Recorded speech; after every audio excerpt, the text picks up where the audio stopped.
Hello student, स्वागत है आप सभी का। मैं हूं सोनू सक्सेना। आप देख रहे हैं अभी ट्रिपल सी क्लास। आज की इस क्लास में मैं आपको चैप्टर वाइज, आप अगर ट्रिपल सी की तैयारी कर रहे हैं, डीसीए यानी कि अन्य कंप्यूटर लेवल की तैयारी कर रहे हैं, तो आपके लिए क्लास बहुत ही इम्पोर्टेंट होगा। आज मैं ये हमारा थ्योरी क्लासेस है। अभी मैं आपके लिए प्रिपरेशन क्लास से आपको बनाया था, जो कि आप ऑब्जेक्टिव क्वेश्चन था आपका, तो आप सॉल्व किए थे। अपना प्रिपरेशन तैयारी कितना हुआ था, कितना कर रहे हैं, इसके लिए आपका था। बट आपका जो आज का ये क्लासेस है, पूरा थ्योरी क्लासेस है। मैं आपको विस्तार से आपको बताऊंगा कंप्यूटर के बारे में, और ये चैप्टर 1 है और इसमें मैं अच्छे से डिस्कसेस करूंगा, आपको अच्छे से समझ में आ जाएगा। तो क्लास में पूरे बने रहा करिए, बीच में स्किप करके बिल्कुल ना जाया करिए। बाकी अगर आप ट्रिपल सी की तैयारी कर रहे हैं तो सारे क्लास मैं प्लेलिस्ट में इंक्लूड कर दिया हूँ। माइक्रोसॉफ्ट वर्ड को भी मैंने इंक्लूड कर दिया हूँ, पूरा कंप्लीटेड, जाके आप देख लीजिए। तो चलिए आज के इस क्लास में चलते हैं, क्लास जो कि फर्स्ट है, और इसमें आपका कंप्यूटर का इंट्रोडक्शन मैं आज इस क्लास में डिस्कस करूँगा। तो देखिए यहाँ पे दिया हुआ है कंप्यूटर का परिचय। थोड़ा सा मैं इसे जूम कर देता हूँ। यहाँ पे देखिए ऊपर आपको दिया होगा, यहाँ पे मैं हाईलाइट करते हुए आपको चल रहा हूँ। यहाँ पे देखिए आपको दिया है, यहाँ से पढ़ते हैं कि अगर आपसे पूछेगा कंप्यूटर क्या है, कंप्यूटर का काम क्या है, तो ये थोड़ा सा मैं इंक्लूड किया हूँ। कंप्यूटर देखिए यहाँ पे आप एक कॉपी पेन लेके ज़रूर बैठा करिए, उसमें नोट डाउन कर लिया करिए, और आपके प्रिपरेशन में, आपको तैयारी में बहुत ही हेल्प करेगा। तो देखिए यहाँ पे दिया हुआ, चलिए चलते हैं। कंप्यूटर एक इलेक्ट्रॉनिक मशीन है जिसका प्रयोग जटिल से जटिल गणनाओं को सॉल्व करने के लिए किया गया था। लेकिन वर्तमान युग में कंप्यूटर का उपयोग केवल गणना तक सीमित नहीं रह गया, बल्कि कंप्यूटर का इस्तेमाल हम ईमेल भेजने, टेक्स्ट फाइलों को लिखने, मल्टीमीडिया एप्लीकेशन में, बैंकिंग सुविधा तथा रेलवे, एयरलाइंस टिकटों की बुकिंग के साथ साथ और भी कई अन्य प्रयोग में किया जाता है। तो अब सीमित नहीं रह गया कंप्यूटर का क्षेत्र, हर सेक्टर में, चाहे एजुकेशन हो, बिजनेस हो ना, सभी में किया जा रहा है। आगे चलते हैं, देखते थोड़ा सा। यहाँ पे मैं आज जो आपको पढ़ाऊंगा ये सब सारे मतलब टॉपिक्स हैं। तो देखिए टॉपिक्स पहला आपको दिया हुआ है यहाँ पे, कंप्यूटर का परिचय हम जानेंगे, कंप्यूटर सिस्टम क्या है, उसके बाद कंप्यूटर का फुल फॉर्म क्या है, उसके बाद कंप्यूटर सिस्टम के कंपोनेंट क्या क्या है, इनपुट डिवाइस के प्रकार क्या हैं और आउटपुट डिवाइस के प्रकार क्या हैं। उसके बाद देखिए यहाँ पे इसके जो भाग हैं, यहाँ पे जो दिया है CPU, LU और MU के बारे में, ठीक है, और जो आपका CU दिया हुआ, इन सब के बारे में हम 1 बाय 1 करके जानेंगे। तो देखिए यहाँ पे दिया हुआ सबसे पहले इंट्रोडक्शन टू कंप्यूटर ने हिंदी में एकदम सीखेंगे। तो देखिए लिखा हुआ है यहाँ पे, मैंने मेंशन किया हूँ, कंप्यूटर शब्द की उत्पत्ति लैटिन भाषा में वर्णित कंप्यूट शब्द से है, जिसका आविष्कार गणना करने के लिए किया गया था, इसलिए हम इसे संगणक भी कहते हैं। पुराने समय में लोग कंप्यूटर का इस्तेमाल केवल गणनाएं करने के लिए करते थे, किंतु आज के समय में कंप्यूटर का इस्तेमाल गेम खेलने, म्यूजिक सुनने, वीडियो देखने, प्रेजेंटेशन तैयार करने में, डॉक्यूमेंट बनाने में, ईमेल भेजने और फिल्मों को देखने तथा अलग अलग तरह के संस्थानों में अलग अलग तरह के अधिक से अधिक कार्यों को करने के लिए करते हैं, ठीक है। तो ये भी चीज़ें हैं। उसके बाद देखिए यहाँ पे आपको ऊपर दिया हुआ थोड़ा सा, कंप्यूटर को 2 पार्ट्स में डिवाइड किया गया। अगर आपसे पूछेगा कि कंप्यूटर को कितने भागों में डिवाइड किया गया, तो कंप्यूटर को 2 भाग में डिवाइड किया गया। पहला हार्डवेयर, दूसरा सॉफ्टवेयर। ये कंप्यूटर के कंपोनेंट है, हार्डवेयर एंड सॉफ्टवेयर। थोड़ा सा और इसका हम परिचय जानते हैं कंप्यूटर का भी, हार्डवेयर, सॉफ्टवेयर, इन सब चीज़ों के बारे में डिस्कस करेंगे आगे। तो देखिए यहाँ पे कह रहा है कि what is computer system, computer system क्या है। तो देखिए यहाँ पे लिखा गया है, कंप्यूटर एक इलेक्ट्रॉनिक डिवाइस है जो यूजर के द्वारा दिए गए इंस्ट्रक्शन यानी कि निर्देशों पर कमांड को प्रोसेस करके उसे यूजफुल इंफॉर्मेशन कन्वर्ट करता है, जिसको आउटपुट कहते हैं। कंप्यूटर सिस्टम उच्च संग्रहण क्षमता, हाई स्टोरेज कैपेसिटी, जिसे आप गति बोलते हैं, शुद्धता, एक्यूरेसी, विश्वसनीयता एवं याद रखने की शक्ति के कारण हमारे लाइफ के हर क्षेत्र में इम्पोर्टेंट हो रहा है। कंप्यूटर के द्वारा हम कम समय में अधिक और तेज़ी से कैलकुलेशन की जा सकती हैं या करते भी हैं। तो ये चीज़ें हैं। अगर थोड़ा देखेंगे कंप्यूटर का, अगर हिस्ट्री की बात करता है, हिस्ट्री ऑफ कंप्यूटर, कंप्यूटर का इतिहास, तो सबसे पहले कहाँ पे इसका आविष्कार हुआ था? चीन में, ठीक है। कब हुआ था? सबसे पहले 1822 में। और सबसे पहले कंप्यूटर का नाम था, क्या नाम था, ये भी आपसे पूछ सकता है। प्रथम कंप्यूटर का नाम था अबैकस। क्या नाम था? अबैकस। जिसके फादर कौन है? Charles Babbage. लिख लीजिएगा, चार्ल्स बेबेज है। और कंप्यूटर का हिंदी नाम संगणक होता है। कंप्यूटर 2 शब्दों से मिलकर बना, कम प्लस पुट, ठीक है। तो देखिए आगे चलते हैं, थोड़ा आप सबको समझ में आ गया होगा। और अगर आपको डिफिनीशन भी पूछता है कि व्हाट इज कंप्यूटर, तो शॉर्ट में आप बता सकते हैं, इंग्लिश में भी इसका इंट्रोडक्शन दे सकते हैं, डिफाइन कर सकते हैं कि computer is an electronic device with take input and produce output and future store data. यानी कि कंप्यूटर एक इलेक्ट्रॉनिक मशीन है जो हमारे द्वारा दिए गए निर्देशों पर काम करता है और हमारे द्वारा दिए गए निर्देशों पर जरूरी ऑपरेशन कर एक निश्चित आउटपुट देता है और उस डाटा को भविष्य में इस्तेमाल करने के लिए स्टोर भी करता है, ठीक है। तो ये डिफिनेशन हो जाएगा। आगे चलते हैं, देखिए यहाँ पे दिया कंप्यूटर का फुल फॉर्म क्या होता है। तो देखिए यहाँ पे सबसे पहले दिया सी फॉर कॉमनली, कहीं कहीं आपको कैलकुलेट भी देता है, सामान्य या गणना करना, ठीक है। उसके बाद ऑपरेट कह रहा, ऑपरेट का मतलब चलाना। मशीन या आपका यंत्र हो सकता है, ठीक है, आप इसे यंत्र भी बोल सकते हैं। पार्टिकुलरली आपको दिया, कहीं कहीं आपको प्रिंट भी देता है, तो सेम कोई दिक्कत नहीं है। यूज फॉर, यूज्ड भी हो सकते हैं, प्रयोग में होता है। यहाँ पे देखिए यूज दिया है। टेक्निकल भी हो सकते हैं ना, या ट्रांसफ़र यानी कि डॉक्यूमेंट डाटा को हस्तांतरण करने के लिए होता है। ई फॉर एजुकेशन, शिक्षा में होता है। आर से रिसर्च भी बोल सकते हैं, रिस्पॉन्स भी बोल सकते हैं, खोज या परिणाम करने के लिए इसका प्रयोग होता है, खोज भी और परिणाम, ठीक है। तो आगे चलते हैं, तो आपको समझ में आ गया होगा इसका फुल नेम क्या होता है कंप्यूटर का। आगे आपको कह रहा है कंप्यूटर जो आपका कंपोनेंट होता है वो यहाँ पे कह रहा है कंप्यूटर सिस्टम को कंपोनेंट, कंप्यूटर सिस्टम के विभिन्न कंपोनेंट निम्न प्रकार से हैं या निम्नलिखित हैं। तो देखिए सबसे पहले आपको कह रहा है इनपुट डिवाइस, दूसरा आपको कह रहा है सीपीयू और तीसरा आपका आउटपुट डिवाइस। यानी कि इनपुट, उसके बाद प्रोसेस, उसके बाद OP, IPO, input process output, ये इसके 3 कंपोनेंट होते हैं, देख सकते हैं। उसके बाद सबसे पहले यहाँ पे देखिए इनपुट डिवाइस क्या होता है, इसके बारे में मैंने यहाँ पे एक्सप्लेन किया हूँ। अगर आपसे पूछेगा कंप्यूटर में इनपुट डिवाइस क्या होता है, इसको डिफाइन करिए। तो देखिए कह रहा है कि कंप्यूटर सिस्टम के अंतर्गत इनपुट डिवाइस उन डिवाइसेस को कहा जाता है जिनके द्वारा यूजर डाटा अथवा निर्देशों को कंप्यूटर में इनपुट कर सकता है। इनपुट डिवाइस कंप्यूटर तथा यूजर के बीच संपर्क की सुविधा प्रदान करते हैं। इनपुट डाटा उस डेटा को कहते हैं जिसको प्रोसेसर के द्वारा प्रोसेस करके आउटपुट में कन्वर्ट किया जाता है।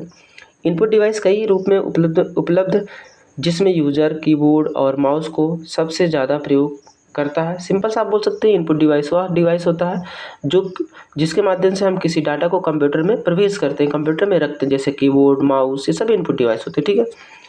तो आगे देखते हैं इनपुट डिवाइस के प्रकार क्या हैं। तो देखिए यहाँ पे दिया है there are many types of input device, input device के प्रकार। तो देखिए सबसे पहले आप देख लीजिए यहाँ पे कीबोर्ड आपको दिया है, थोड़ा जान लेते हैं इनके बारे में। कीबोर्ड एक प्राइमरी और इनपुट डिवाइस है। सामान्य कीबोर्ड में 104 बटन होते हैं और इसमें एक होता फंक्शन की F1 से लेकर F12 तक। कहाँ से? F1 से F12 तक जो होता है इन्हें हम फंक्शन की बोलते हैं। कीबोर्ड को 5 भागों में डिवाइड किया गया है। दूसरा आप देखेंगे फंक्शन की के बाद आपका आता है अल्फ़ाबेटिकल की, ए से लेकर जेड तक। कहाँ से? ए से जेड तक होता है, अल्फ़ाबेट बोलते हैं। उसके बाद आपका न्यूमेरिक की होता है, 0 से 9 तक न्यूमेरिक की होता है। उसके बाद जो आपका चौथा होता है स्पेशल की होता है। स्पेशल की के अकॉर्डिंग जैसे कंट्रोल, आल्ट ना, शिफ्ट ना, जो एक्स्ट्रा बटन होते हैं वो आपका स्पेशल की के अकॉर्डिंग आते हैं। और जो 5वां बटन होता है उसे हम एरो की बोलते हैं, जो आप ऐसे देखे होंगे कंप्यूटर आपके कीबोर्ड में ना, इसे एरो की बोलते हैं, जिसे हम पेज के ऊपर नीचे दाएं बाएं जाने के लिए करते हैं। तो समझ में आ गया होगा आपको कि कीबोर्ड क्या है, ठीक है। उसके बाद देखिए यहाँ पे आपको दे रहा है ट्रैक बॉल, आगे चलते हैं, ट्रैक बॉल नहीं, ये आपका माउस दिया हुआ है। यहाँ पे देखते हैं थोड़ा सा, माउस आपका देखिए, माउस क्या है? एक प्रकार का क्लिकिंग और इनपुट डिवाइस है। कौन सा डिवाइस है? क्लिकिंग और इनपुट डिवाइस आपका कौन होता है? माउस होता है। तो यहाँ पे देखिएगा क्लिकिंग इनपुट डिवाइस है। और माउस में मैक्सिमम कितने बटन होते हैं? 3 बटन होते हैं, लेफ्ट, राइट और स्क्रॉल बटन। स्क्रॉल बटन जो होता है बीच में होता है, जिससे हम पेज के ऊपर नीचे जाने के लिए करते हैं। और अगर आपसे पूछेगा माउस के फाउंडर कौन है, तो एंजेल सी डगलस, ठीक है। आगे चलते हैं ट्रैक बॉल। ट्रैक बॉल भी आपका होता है, माउस की तरह होता है, लेकिन ये माउस से उल्टा होता है, ठीक है। दूसरा देखिए यहाँ पे जॉयस्टिक के सब इनपुट डिवाइस के प्रकार हैं। देखिए यहाँ पे जॉयस्टिक एक इनपुट डिवाइस है और इसका प्रयोग हम गेम खेलने के लिए करते हैं। बच्चे वगैरह जो होते हैं ना, गेम खेलते हैं और टच स्क्रीन जैसे आप किसी चीज़ को टच करके लिख सकते हैं ना। और लाइट पेन भी इनपुट डिवाइस है। स्कैनर आप देखेंगे किसी भी पेज या फोटो को ओरिजिनल कलर में करके कंप्यूटर में रख सकते हैं स्कैनर के माध्यम से। डिजिटल टैबलेट भी है और बार कोड रीडर भी है। डिजिटल कैमरा भी है, खुद का फ़ोटो वगैरह खींच सकते हैं। OMR देखिए ऑप्टिकल मार्क रिकॉग्नाइजेशन ये भी आपका होता है। और OCR ऑप्टिकल कैरेक्टर रिकॉग्नाइजेशन ये सब इनपुट डिवाइस है। और MICR magnetic ink character recognization, ठीक है।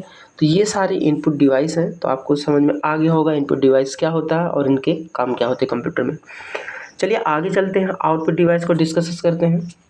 देखिए अभी आप देखेंगे आउटपुट डिवाइस तो कह रहा है कि आउटपुट डिवाइस उन डिवाइस को कहते हैं जहां पर प्रोसेसर के द्वारा प्रोसेस किए गए डेटा को आउटपुट के रूप में प्राप्त करते हैं, या आउटपुट हम मॉनिटर के द्वारा या फिर प्रिंटर के द्वारा निकाली गई हार्ड कॉपी के रूप में देख सकते हैं। सिंपल सी बात यह है, आउटपुट वह होता है जो कंप्यूटर में रखे गए डॉक्यूमेंट को बाहर दिखाता है, जैसे मॉनिटर हो गया, प्रिंटर हो गया ना। तो ये चीज़ें आपके आउटपुट होते हैं। तो देखिए यहाँ पे आउटपुट के कुछ प्रकार आपको दिया गया है यहाँ पे। सबसे पहले प्रिंटर जो होता है एक आउटपुट है। प्रिंटर दो प्रकार के होते हैं, एक इम्पैक्ट प्रिंटर, एक नॉन इम्पैक्ट प्रिंटर, ठीक है। इम्पैक्ट प्रिंटर क्या होता है, जिसमें स्याही को या इंक बोल सकते हैं उसको घोल के रूप में डाला जाता है, ठीक है।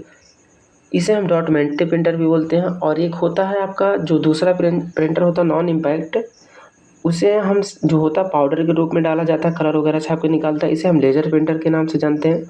और प्रिंटर की क्वालिटी जो DPI में मापा जाता है, किसमें, DPI का मतलब होता है डॉट पर इंच, ठीक है। तो आशा करता हूँ आपको समझ में आ गया होगा। बाकी आप स्पीकर जानते होंगे, इससे किसी आवाज़ को बाहर हम सुनते हैं। मॉनिटर देख लीजिएगा, मॉनिटर दो प्रकार का होता है, एक होता है CRT, एक होता है LCD। थोड़ा सा आप समझते चलिएगा। CRT का पूरा नाम कैथोड रे ट्यूब। ये जो पिक्चर ये टीवी की तरह होता था पहले, जैसे पुराने टीवी देखेंगे ना उसकी तरह आपका मॉनिटर होता था CRT। और LCD जो होता है पतला और समतल कांच की तरह होता है, जैसे दीवार वगैरह में हम लगाते हैं जिससे LED वगैरह ना, तो ये होता है। उसके बाद प्रोजेक्टर देखेंगे आप। प्रोजेक्टर के माध्यम से किसी प्रेजेंटेशन को ना हम लोग क्या करते हैं, उसके लिए करते हैं प्रोजेक्टर का प्रयोग। ये भी एक आउटपुट डिवाइस है, इसमें पिक्चर किसी पर्दे पे फ्लैश करके देखा जा सकता है। प्लॉटर क्या होता है, ये भी प्रिंटर का ही कार्य करता है, बट इसका प्रयोग बड़े बड़े मैगजीन पत्रिकाओं को भी छापने के लिए किया जाता है। उसके बाद देखिए यहाँ पे दिया है विजुअल डिस्प्ले यूनिट, वीडियो ना, तो ये भी आपका होता है। उसके बाद हेडफोन, ये हेडफोन भी आपका आउटपुट डिवाइस है। तो आपको समझ में आ गया होगा। आगे चलते हैं, यहाँ पे CPU के बारे में थोड़ा सा जानते हैं, बहुत इंपॉर्टेंट है। तो देखिए यहाँ पे कह रहा है CPU का पूरा नाम होता है सेंट्रल प्रोसेसिंग यूनिट। यहाँ पे आपको दिख रहा होगा, देखिएगा ध्यान से। यहाँ पे कह रहा है CPU सेंट्रल प्रोसेसिंग यूनिट है। इसको कंप्यूटर का दिमाग, ब्रेन भी कहते हैं। CPU यूजर के द्वारा दिए गए इनपुट डाटा को प्रोसेस करके उसको इन्फॉर्मेशन में कन्वर्ट करने का कार्य करता है, इसलिए इसको हम कंप्यूटर का सबसे महत्वपूर्ण भाग कहा जाता है। इसके अतिरिक्त CPU कंप्यूटर से जुड़े हुए हर एक डिवाइस को नियंत्रित करता है, ठीक है। तो ये CPU है। थोड़ा सा देख लेते हैं, CPU की गति को मेगा हर्ट्ज में मापा जाता है, किसमें, मेगा हर्ट्ज, ठीक है, ये इसकी गति को। और CPU किसी भी कार्य को गलत नहीं करता है, अगर गलती होती है तो यूज़र के द्वारा होगा, ठीक है। CPU के निम्न 3 भाग होते हैं, देखिए यहाँ पे नीचे दिया गया है। पहला आपका होता है LU का पूरा नाम होता है अर्थमेटिक लॉजिक यूनिट। ये हमारा जो कंप्यूटर होता है अंकगणितीय कार्य को करता है, अंकगणितीय कैलकुलेशन को करता है, वो काम करने वाला जो है LU है। उसके बाद आपका आता है दूसरा MU, मेमोरी होता है। जब हम किसी डॉक्यूमेंट को कंप्लीट कर देते हैं तो हम उसे सेव करते हैं, तो कंप्यूटर के मेमोरी में जाता है। मेमोरी आपके कंप्यूटर में 2 टाइप की होती है, एक इंटरनल मेमोरी, एक एक्सटर्नल मेमोरी। इंटरनल में रैम रोम होता है, एक्सटर्नल में जैसे CD DVD ना, फ्लॉपी डिस्क PD, ये सब एक्सटर्नल मेमोरी होती है। चलिए आगे चलते हैं। उसके बाद CU दे रहा है, देखिए यहाँ पे CU को हम कंप्यूटर का मैनेजर भी बोल सकते हैं। CPU जो होता है ये कंप्यूटर में मैनेजर का काम करता है। ये जितने भी डिवाइस होते हैं सबको कंट्रोल में करता है कि कोई भी डिवाइस अपने मन से काम ना कर पाए, ठीक है। तो ये काम करता है। देखिए यहाँ पे मैंने लिखा भी हूँ, ALU अर्थमेटिक लॉजिक यूनिट या कंप्यूटर हार्डवेयर के अंतर्गत एक डिजिटल सर्किट के जैसा होता है। ALU को बेसिक अर्थमेटिक ऑपरेशन के लिए यूज किया जाता है। अर्थमेटिक लॉजिक यूनिट ALU का मुख्य काम अंकगणितीय गणना करना होता है। अंकगणितीय गणना जैसे जोड़ना, घटाना, गुणा करना, भाग करना और गणित की तरह और भी कार्य करना आदि। ठीक है। इसके अतिरिक्त तर्क संबंधित काम यानी रीजनिंग जितने भी होते हैं, जैसे तुलना करना, चयन करना, मिलान करना, डाटा को आपस में मर्ज करने का काम ये सब करता है कौन? ALU, अभी जो कि मैंने आपको बताया था। CPU को देख लीजिए, जो मैंने अभी आपको बताया था, इसका पूरा नाम कंट्रोल यूनिट होता है या CPU सेंट्रल प्रोसेसिंग यूनिट का महत्वपूर्ण भाग होता है, जो कंप्यूटर के कंपोनेंट की गतिविधियों के बीच सामंजस्य स्थापित करता है। यह CPU से जुड़े हुए विभिन्न प्रकार के डिवाइसेस को कंट्रोल करता है, जैसे इनपुट डिवाइस, आउटपुट डिवाइस तथा ALU ना, अभी मैंने आपको बताया था। ये सब काम को करता है, कंट्रोल करता है। और लास्ट में देखिए यहाँ पे आपको दिया हुआ है मेमोरी। कंप्यूटर में तीसरा CPU का जो तीसरा भाग है MU है। मेमोरी यूनिट का मुख्य कार्य डेटा तथा इन्फॉर्मेशन को स्टोर करना होता है। मेमोरी में स्टोर किए गए डेटा को भविष्य में ज़रूरत पड़ने पर कंप्यूटर द्वारा रीड किया जा सकता है। जैसे कोई डॉक्यूमेंट आप सेव कर देते हैं, दोबारा से देख सकते हैं, सेंड कर सकते हैं, इन सब कामों में कर सकते हैं। बाकी मेमोरी जो होती है दो प्रकार की होती है, एक प्राइमरी, एक सेकेंडरी। थोड़ा सा यहाँ से देख लेते हैं और ऐसे धीरे धीरे करके हम थोड़े 1 बाय 1 क्लास चैप्टर को हम कंप्लीट करेंगे। तो देखिए, जो प्राइमरी मेमोरी एक होता है, हमने आपको बताया था इसके दो भाग होते हैं, एक रैम, एक रोम होता है। रैम का पूरा नाम random access memory, random access memory, और रोम का पूरा नाम होता है रीड ओनली मेमोरी। ये अस्थायी मेमोरी होती है रैम, और रोम अस्थायी मेमोरी होती है, क्योंकि इसमें कोई लाइट अगर कट जाए या ना भी कटे तो इसमें आपके जो सेव डाटा स्टोर होते हैं, और इसमें अगर लाइट कट जाए तो आपका डाटा स्टोर नहीं होता है। और सेकेंडरी मेमोरी में मैंने आपको बताया था, जैसे CD, DVD, फ्लॉपी डिस्क, ये सब जो होते हैं सेकेंडरी मेमोरी के अकॉर्डिंग आते हैं। मैं नेक्स्ट क्लास में आपको विस्तार से आपको बताऊंगा मेमोरी के बारे में। तो अगर आपको क्लास पसंद आता है तो हमने आपको बार बार एक ही चीज़ आपसे मांगता हूँ, प्लीज़ लाइक, सब्सक्राइब, शेयर जरूर कर दिया करिए, जिससे मैं आपके लिए और अच्छे से अच्छा क्लास प्रोवाइड करा सकूँ। ये आज से हमारा थ्योरी क्लासेस है विस्तार से। तो तब तक के लिए जय हिंद, मिलते हैं नेक्स्ट क्लास में।